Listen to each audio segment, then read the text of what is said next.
This man just committed mass murder and mercilessly ran over 50 innocent people in a single horrifying rampage.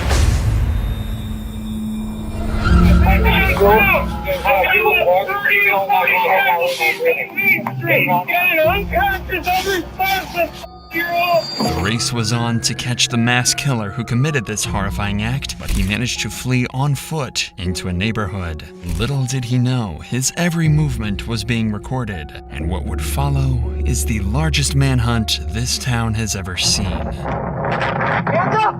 Put your hands where I can see them! Put your hands! Darrell Brooks had been on the wrong side of the law since he was just 17 years old. He was clearly a troubled and disturbed individual, racking up charges of domestic abuse, reckless endangerment, and was even registered as a sex offender. But all of this seemed to culminate in 2021. On the grand return of the Waukesha Christmas Parade following the pandemic, Darrell Brooks decided to ruin the lives of countless people as he took his anger out on the Christmas parade in a blind moment of rage. From the hour of 4 p.m., neighbors reported a violent argument coming from Darrell's house. He and his girlfriend weren't on the best of terms and would occasionally explode into fiery rows such as this one. Often it'd be about their troubled relationship, and this one ended in physical violence toward his girlfriend and one of the most violent and senseless acts Wisconsin has ever seen. 30 minutes after the argument, Darrell exited his house and sped across the familiar roads towards the center of Waukesha, and at 4:39 he reached the main street before plowing through the barricades to the Christmas parade at 40 miles per hour. 5 seconds in, he claimed his first 4 victims, several members of the Dancing Grannies performance group. As he continued, he pressed on the accelerator, swerving to hit as many people as possible, killing an 8-year-old a few seconds later. This is when police and bystanders began to react, trying to clear the roads, warn others of the attack, and attempt to stop Darrell from driving. Thankfully, this worked to some extent, and only one more person was killed 10 seconds later. After a total of 30 seconds of the murder spree, Darrell sped out of the parade route, leaving 62 people injured behind him. Once he was out of the other side of the parade, Darrell fled roughly half a mile from the parade before abandoning his SUV near a house on Elizabeth Street about 6 minutes later. From there, he fled on foot. He even tried knocking on someone's door and claiming he was homeless, asking them to call an Uber for him. He was given a jacket and a sandwich before fleeing when he noticed police searching the area. Not long after, he was captured by a security camera, which helped the cops approximate his route and track him down. It's hard to see, but if you look closely at the top of this road, you can spot Darrell trying to inconspicuously navigate his way around Waukesha to escape the police. But given the scale of this event, the cops were dedicating all their resources to finding him. Cops set up a perimeter around where his SUV was found abandoned. Nobody was allowed in or out, meaning that if Darrell was here, they'd find him soon. Eventually, a resident spotted him hiding out in the woods, and the cops were able to narrow their search efforts considerably. After 6 hours into the manhunt, the cops located him at a house in a residential area and moved in to apprehend him. This is the body cam footage of that intense arrest. 77. What's up? Hands up! Hands like whoa! Hands up! Get on the ground! Get on the ground! Do it now! Hey, take him one of the hospitals. Put it on your stomach. Robert, are you on? You got something with your name on it, man? No. Okay, lads. Cooperate with us. Okay. How do you know? I just use the microphone to call for a minute, that's all. Oh, okay. That's what I need you. If everything turns out to be on the up and up, life will be good, and you'll be on your way, all right? Go ahead and take a seat for me, With Daryl in custody, the officers were able to begin questioning him, but quickly they were forced to stop due to the fact the FBI wanted to take over this case. I've asked a former detective to analyze this interview, and he was able to give a deep dive into every influential moment. Prior to the investigation, the detectives involved already knew just about everything. They knew he was driving, that he didn't own the car, and that he had found the car key inside his pocket. What makes this interrogation so interesting, though, is that Daryl doesn't even know what he's being brought in for. Police never told him he was suspected of the parade killings. From the cops' perspective, this almost 5-hour-long interrogation wasn't really to figure out if he did it, more so to see how Brooks would react. They wanted to see how much he'd lie, and if he'd felt any remorse for what he'd done. Oh, face that way. Face that way. It's the shoulders. There you go. All right. All yours. Oh, you can drop your hands now, man. Thanks, appreciate it. Holy shit. How long you been out of work? See, when did I get locked up? Just a few months. Anything to do with the pandemic that's been hitting Yeah, you hard? that's the reason why, yeah. Yeah, I bet. It made me smooth off. I got stuff lined up though, so. Yeah, like what? I'm probably gonna go back. I was working at a sheet metal place, so I'm probably gonna go back there. And do you stay at your? Is it your mom? You talked about your mom. Is it her address you stay at now? She owns the house. She owns the house. She doesn't stay there anymore, but she owns the house. Okay. She has her own house. I think we put your mom as emergency. The detectives have already found the first indication that Brooks is willing to lie. If you haven't noticed, the extreme shoulder pain Brooks complained about earlier has miraculously vanished just a few minutes into the interview. He was able to move his arm effortlessly as if the pain never existed, something that would later be used as evidence in court. And his tendency to lie will become even more obvious as the detectives continue to divert his attention. When you left Stephanie's, It was still daytime. it was still daytime? Yes. Okay. Were there still a lot of people out? It was still people out. Okay. It was still people out. Not a lot in that area, but it was a lot of people out. And it was, like I said, it was people. It was older couples walking down the street. It was younger people walking down the street. People It was like an event or something was going on? I don't know, but it kind of seemed like it was a lot, like it was something going on to where it was vibrant. How long was it between leaving Stephanie's and those cops yelling at you at the door of that guy's house? Was it dark when they yelled at you? Yeah, by the time they came, it was dark. Okay. But we had been sitting out there. For a minute, me and the guy. To find how long? Estimate? 20, 30 minutes maybe. We were sitting right there, just like this, just sitting on the porch. While I called me an Uber. I called the Uber. I said, look, man, I let him know. I said, look, I ain't trying to rob you or nothing like that. Because when I knocked on the door, he kind of was like, whoa. I'm like, look, I don't got no weapons. I'm not trying to break in your house. I'm not trying to rob you. Daryl has clearly thought a lot about this alibi since he's managing to deliver a lot of very specific details. However, the officers already have mountains of evidence against Daryl and don't believe a word he's saying. As the interrogation continues, Daryl continues to lie until the cops have had enough. Let me ask you this, Darrell. So you weren't out in Waukesha Saturday, just Sunday. Yes, sir. You're a part in the investigation. There's a lot of parts, right? Any investigation, there's Investigation. people we talk. Well, this domestic abuse thing I'm telling you about, right? You talked about being a religious man. I can do better. God. I can definitely do better. We all could. I'm not. We all could. No, That's why. Yesterday was a mistake. I should have just freaking watched the game and just fucking went home. That's the thing. What do they teach us in Christianity, Darrell? That they teach us that we're broken, right? We're sinners. You're a father. You got 3 children, 18, 14, and 7. Yes, sir. All right, you got a mama that raised you well, and a God you believe in. Absolutely. All right, and all of them are. Here's the thing they'll all want is to tell that you're telling the absolute whole truth and nothing but the truth, right? Absolutely. I just have concerns if I fact check that Darrell's not telling me the truth. You don't have a car, so Marcus had to bring you out. You don't own a car, your mom doesn't own a car, right? So why did we find you with a car key in your pocket? It wasn't in my pocket. I don't even know where they said that was laying on the ground. The car key in Daryl's pocket is a key part of this case, as it shows that Daryl does in fact drive, despite his statement to the officers. Knowing that he's quickly being backed into a corner, Daryl tries even harder to convince the officers of his innocence. But these officers had done their research, and were about to take a different angle that would hopefully guilt him into confession. It's yours. It's your car key. I'm trying to be as open and honest with you as I can be. And I'm not calling you a terrible man. I'm not saying you were out yesterday hunting, and just let me finish. But you did not walk to that house. You did not walk to that house.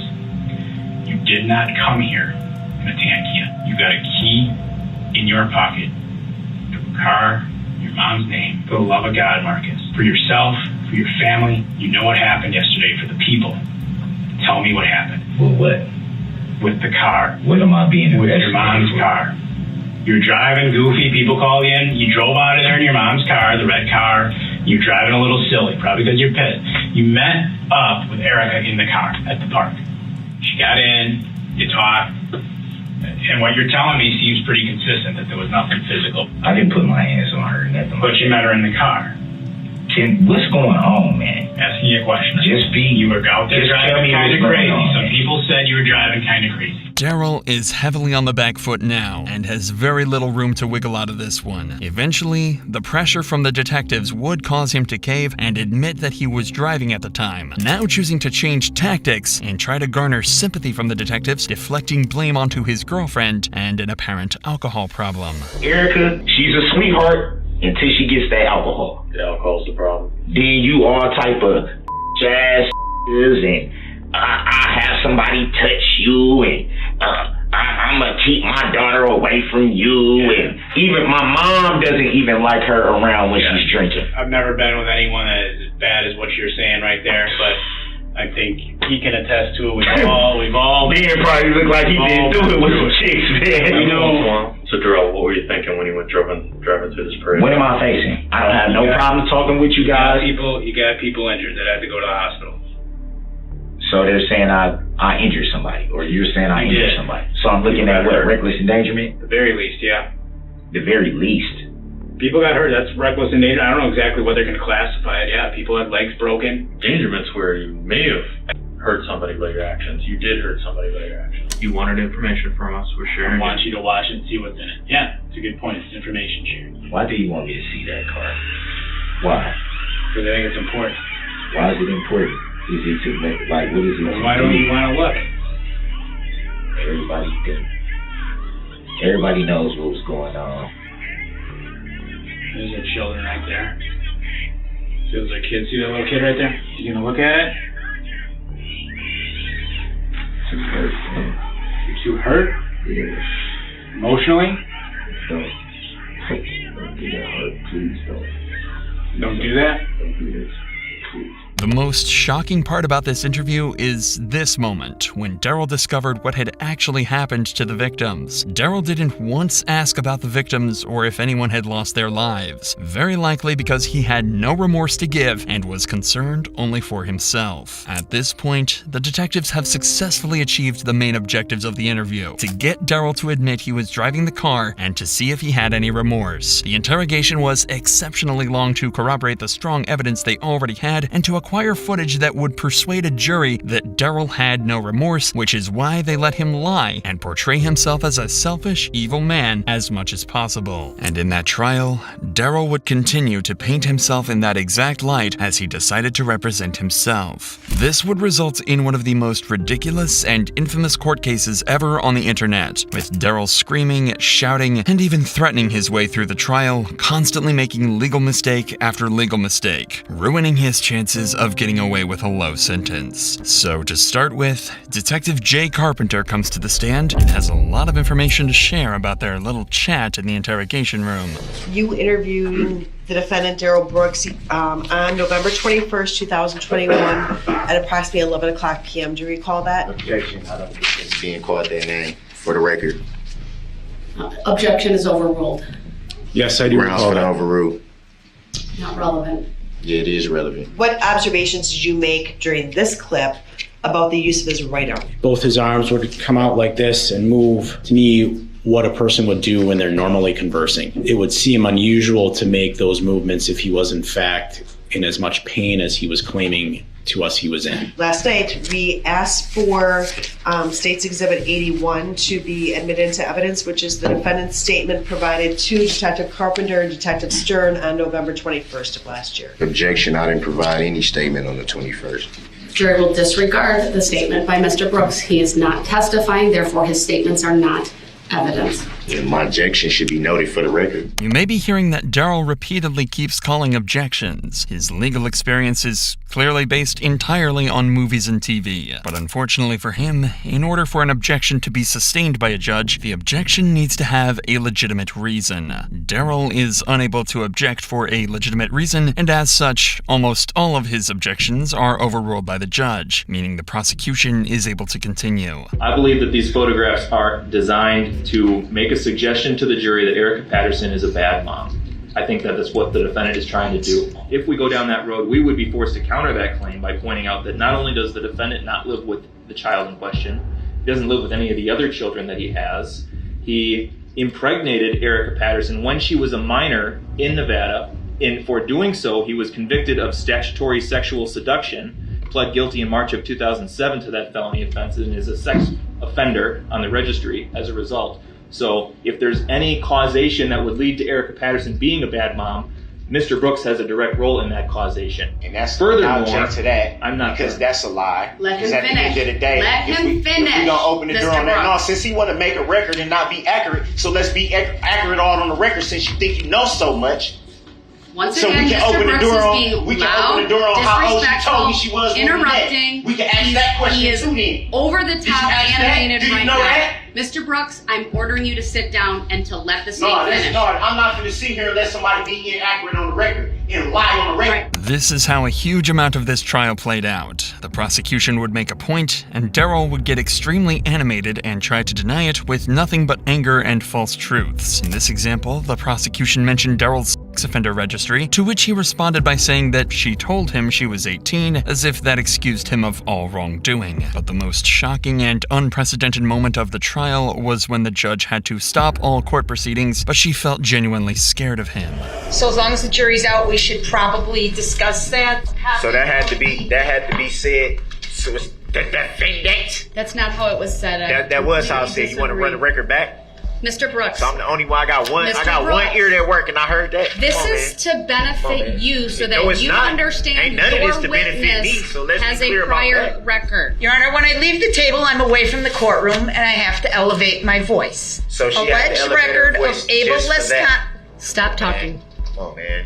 Like, I don't know who y'all be thinking y'all fooling. I accept the value in return for value this document. One more interruption and you're going to be removed to the next courtroom. That's what you want to do anyway. So can Your you Honor, tell, I can believe you he has 7 prior criminal convictions, an OWI 4th from 2003, criminal trespass to dwelling from 2006. All right, I need to take a break. This man right now is having a stare down with me. It's very disrespectful. He pounded his fist. Frankly, The judge put up with an awful lot in this trial and gave Daryl a huge amount of leeway in order to keep everything as fair as possible. But even with all that in mind, he still managed to completely botch his legal defense even when he was acting calm and polite. Take this for example, where he argued he wasn't being given a fair trial because he wasn't allowed to confront the state of Wisconsin itself. Not if I'm not allowed to face my accuser, Your Honor. My accuser in this matter would be the state of Wisconsin. With all sir, due I believe your respect, Sixth Amendment rights in that regard have been complied with. I'm requesting a written judicial finding of fact and conclusion of law on this issue. For the grounds that I just stated, I'm not being awarded the chance to face my accuser, which I should be awarded that. By technicality, Daryl is correct. The Sixth Amendment does grant him the right to confront the person or persons accusing him of the crime, in this case, that being the state of Wisconsin. But what he's asking is a physical impossibility. The state of Wisconsin is not a person nor a witness. In this case, he is being allowed to confront any witness of the crime that's involved in the trial, so his rights are all being met. He's simply grasping at straws by seemingly trying to challenge the U.S. judicial system as a whole. And Daryl's misunderstanding of the legal system was made even more clear when it came to his closing arguments. If he had chosen a lawyer to defend him, maybe he could have gotten away with slightly less charges or a lighter sentence, but instead, he gave this travesty of a statement. Good afternoon. It's been a long day. First off, I'd just like to start by letting you guys know that it's a lot of information that you guys should be privy to, I believe. You and you alone have the power. You and you alone decide what is truth and what isn't true. You should be informed that you have the power to nullify any law that you don't agree with. Daryl is not entirely correct here. Yes, the jury can nullify laws. However, this is only done when the law that has been broken is extremely strange and the person is 100% guilty beyond a reasonable doubt. For example, Alaska has a law that states it's illegal to whisper in someone's ear while they're moose hunting. If a case like this found its way to trial, the jury could nullify that law. Daryl Brooks gave his closing statement for 50 minutes without saying very much other than attempts to debunk the evidence and acquit himself of his crimes. However, there was one point that stuck out from his closing statement that shows just how evil he truly is. It's hard to keep everything together emotionally. And honestly, I don't believe that I have any more tears left. It's been a hard year for the families, mostly.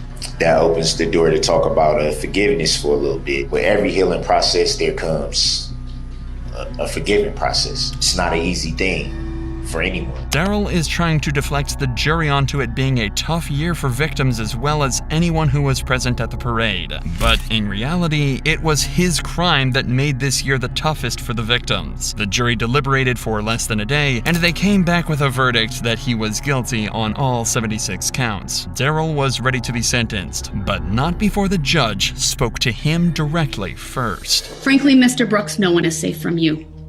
This community can only be safe if you are behind bars for the rest of your life. The community is not safe from your violent and criminal conduct unless you are in custody. You left a path of destruction, chaos, death, injury, confusion, and panic as you drove 7 or so blocks through the Christmas parade, never once stopping or seemingly caring about the wake of carnage that you left. 4 of those blocks were turned into a scene that frankly is no different than a war zone. This court is imposing a life sentence without the possibility or eligibility for extended supervision. 1 life sentence for Virginia Sorensen. 1 life sentence for Leanna Owen. 1 life sentence for Tamara Durand. 1 life sentence for Jane Kulik. 1 life sentence for Bill Huspel. And 1 life sentence for Jackson Sparks. Daryl Brooks was sentenced to 6 consecutive life sentences in prison without the possibility of parole, meaning that Daryl Brooks will spend the rest of his life behind bars.